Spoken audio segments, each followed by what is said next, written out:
Cornelius Castoriadis, ensayo La filosofía heredada. El gran ensayista Cornelius Castoriadis nos habla de su relación con la filosofía, iniciada en Atenas a los 13 años de su edad. No concede privilegios de ninguna especie a los grandes textos del pasado, los analiza fríamente y hace la crítica de las nociones de Aristóteles sobre los temas del nomos y la fantasía. La filosofía me subyugó desde que la conocí, a los 13 años. Un remate de libros viejos, en Atenas, me permitió comprar con mi exiguo dinero de bolsillo una historia de la filosofía en 2 tomos, honesto plagio de Huber y Breyer. Luego, al mismo tiempo que Marx, vinieron Kant, Platón, Cohen, Nathorp, Rickert, Lask, Husserl, Aristóteles, Hegel, Max Weber, más o menos en ese orden. Desde entonces, nunca dejó de preocuparme. Llegué a París en 1945, para hacer una tesis de doctorado en filosofía, cuyo tema era que todo orden filosófico racional desemboca, desde su propio punto de vista, en aporias y callejones sin salida. Sin embargo, la política se había vuelto demasiado absorbente y siempre quise llevar la actividad y la reflexión política sin mezclarlas directamente con la filosofía, en sentido estricto. La autonomía, la creatividad de las masas, que ahora llamaría irrupción del imaginario instituyente ni por la actividad de un colectivo anónimo, aparecieron en mis escritos como ideas políticas y no filosóficas. Critiqué y puse a distancia a Marx desde una reflexión sobre la economía contemporánea, desde una crítica inmanente a su economía y a su visión de la sociedad y de la historia, y no a su metafísica. Finalmente, rechacé su sistema y llegué a la idea de la institución imaginaria de la sociedad desde una reflexión sobre la historia y las diversas formas de sociedad. Solo entonces, como se puede ver en la primera parte de la institución imaginaria de la sociedad, realicé la unión con la filosofía propiamente dicha y su historia, describí la pertenencia de Marx a la metafísica racionalista y recuperé ciertas primicias de la idea de imaginación en el idealismo alemán. Doy una descripción más detallada de este itinerario en la introducción general a la sociedad burocrática. Tras la publicación de Marxismo y Teoría Revolucionaria y la suspensión de la publicación de Socialismo o Barbarie, el trabajo filosófico comenzó a absorber la mayor parte de mi tiempo libre. De hecho, nunca he dejado de trabajar profesionalmente, como economista hasta 1970 o como psicoanalista desde 1973. Pero ese trabajo no solo ha sido una reflexión sobre los grandes textos del pasado, sino, tanto más, una preocupación por los presupuestos, las implicaciones, el sentido filosófico de las ciencias, el psicoanálisis, la sociedad y la historia. Ninguno de los grandes textos del pasado goza de privilegios para mí, aunque es exacto que Aristóteles ocupa una posición particular, por las razones que voy a decir. Es cierto, como dijo Agnes ayer, que Aristóteles es un filósofo que llegó después de la Ilustración, y, en este sentido, su situación histórica presenta analogías con la nuestra. Pero eso solo es parte de la verdad.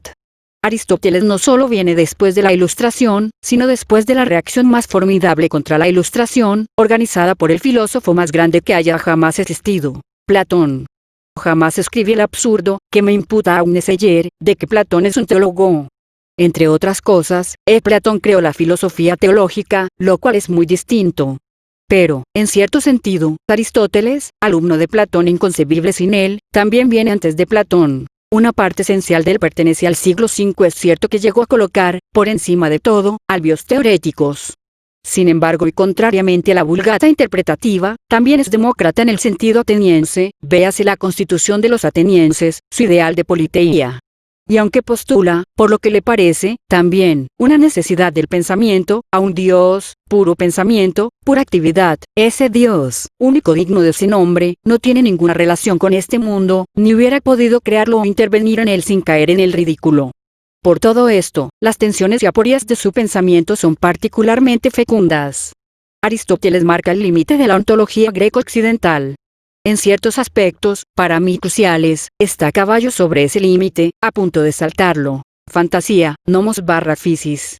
Pero no lo salta. Se queda en la determinidad. La pura materia, como pura indeterminación, es un concepto abstractivo, límite del ser y del pensamiento. La idea de creación no tendría sentido para él. Su teoría de la poiesis y de la tecne es, en lo esencial, una teoría de la imitación, aunque por momentos vacile. Y, como tal, resulta evidentemente inadecuada a la cosa. Y no es un azar que la idea de la mimesis vuelva con tanta frecuencia en los autores contemporáneos, para quienes la creación sigue siendo un término obsceno, o divino. tanto en la política y como en su teoría de la justicia, libro E de la Ética Nicómaco. Aristóteles piensa el siglo V en otro punto, de importancia capital, y vinculado, por lo demás, al anterior, recupera el siglo V constantemente debate con el gran Demócrito, de quien, si fuera por Platón, organizador de la primera gran conspiración del silencio en la historia de la filosofía, habríamos ignorado incluso la existencia, pero recupera positivamente su herencia, al igual que la de Heródoto, los hipocráticos, los grandes sofistas, en cuanto a la distinción physis/nomos, obliterada por Platón, quien la reemplaza por la de sano/corrupto. Resulta inútil recordar que el pensamiento de Aristóteles es, en lo esencial, un pensamiento de la physis. Pero en cuanto llega a los asuntos humanos, no puede no recuperar la cuestión del nomos. Esto explica los aspectos caóticos de la política y que vacile al reflexionar sobre la polis y la justicia, donde no puede encontrar tan fácilmente su o una physis. De allí, también, que descubre en la imaginación en el campo de la psiquis, pero no pueda, a pesar de sus esfuerzos, articularla con una physis funcional y racional en las partes más aporéticas del peripsiques.